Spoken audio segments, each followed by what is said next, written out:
That's an intense movie. Everybody okay? Very good? Man, well, Matt, let's start with you, buddy. Congratulations on this. You know, I loved your work in Cloverfield. At what point did you get in the process from this, and how close to the original movie did you stay when you were making this? Well, you know, when I first finished Cloverfield, it was hi, David. When I first friends are here.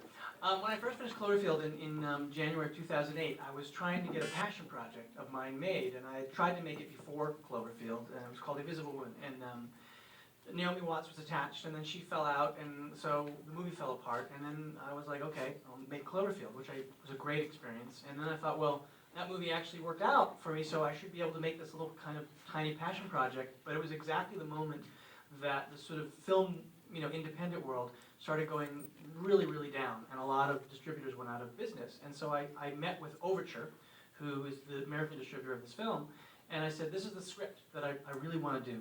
And they said, well, it's too dark for us right now, we can't do it. And I was like, okay, and you can imagine, because this isn't exactly light. But they said, but we love the writing, and we love Cloverfield, let's do something. And I said, what do you want to do? And they said, well, we want to do this remake of a Swedish film. We're trying to get the rights. They didn't have the rights. And it's called Let the Right One In. And this was about a year before the Swedish film came out. And I watched it, they gave me the DVD, and I was blown away. And I called them the next day and I said, guys, I don't think you should remake this movie because it's fantastic. And the other thing, though, was that I was really touched by the coming-of-age story. And my script that I had written had sort of had its genesis in a very similar kind of story, all through the point of view of this 11-year-old boy.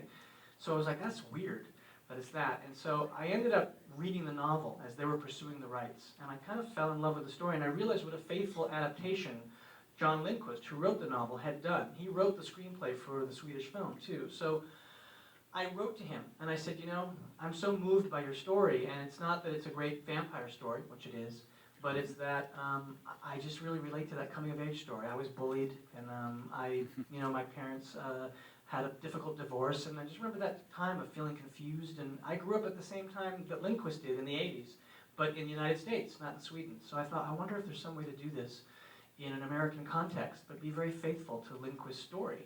And when he wrote back, he said, you know, I love Cloverfield, so I'm actually excited you're doing this, which I thought was exciting.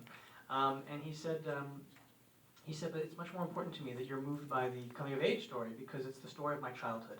And so I felt a kind of responsibility, and I ended up deciding to do it. I wrote the script, and I stayed in touch with him throughout. And a lot of what is the same in both movies, because you're asking what's different and what's the same, it has a lot to do with what's in the novel. Because like those jungle gym scenes, they're like verbatim out of the book.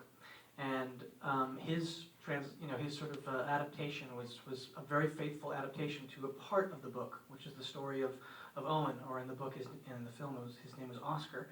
And so a lot of what's the same is that, but I tried to bring in sort of personal things as well, and I tried to put it sort of in Reagan era of America that I remember from growing up, and that's kind of how we sort of set out to do it. As the movie was wrapping up, I had the pleasure of meeting these two guys out here in the hallway. You guys are goofing around and you're joking and you're good friends. So what's it like to go to work every day and hate each other? Well, yeah, we are really good friends. Like on set, it was funny. We do these crazy intense scenes where I'm, you know, bullying the crap out of Cody, and then, you know, as soon as I would say cut, you know, we start joking around again, and it was fun bullying Cody. Give him the microphone. Alright, come on, calm down. Yeah, it was actually pretty funny if you filmed it and watched it. They would be bullying me on the ground and we're doing the whole peeing pants scene, and then we'd all be laughing about how funny it was. So it was actually pretty fun. And actually, the funny thing was that he, you know, Dylan is the sweetest guy in the world. And I remember when he came in, I first saw him on videotape, and I thought, wow, that's the guy. That guy seems really messed up. And then I met him, and he turned out to be a sweetheart. And I thought, I don't understand. And you're like, yeah, I just think it'd be really great to play someone that was this mean. And I was like, wow.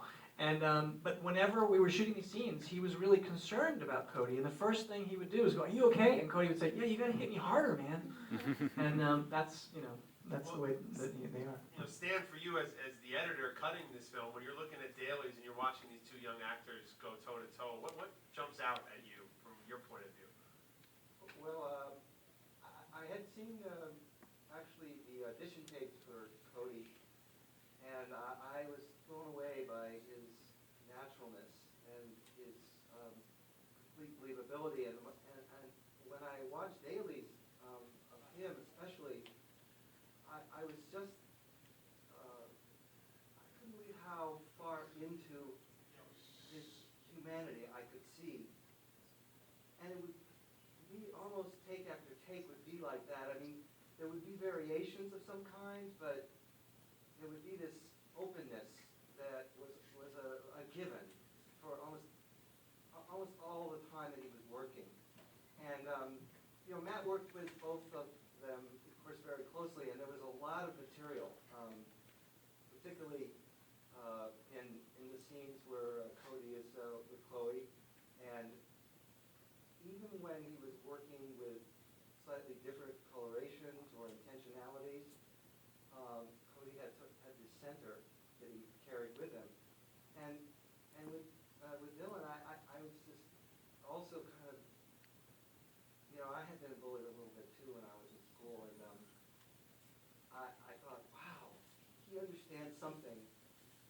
And of course, I did get to meet him not much after the film in ADR or something. We walked into the ADR studio and he was just like a really sweet guy, and I was like, and I had never really seen him other than on film like that.